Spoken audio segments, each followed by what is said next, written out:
How to move a smart home across states without total chaos. Moving a smart home requires more planning than a typical move.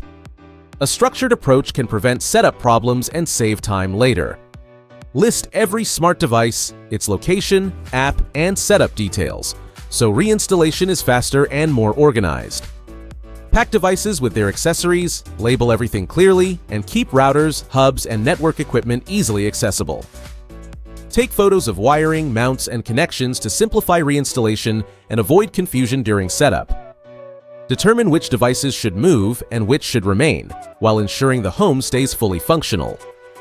Save passwords, account details, Wi-Fi credentials, and automation settings before disconnecting any devices. Arrange internet service early and keep backup options available while waiting for connectivity. Install your modem, router, and Wi-Fi system before reconnecting other smart devices.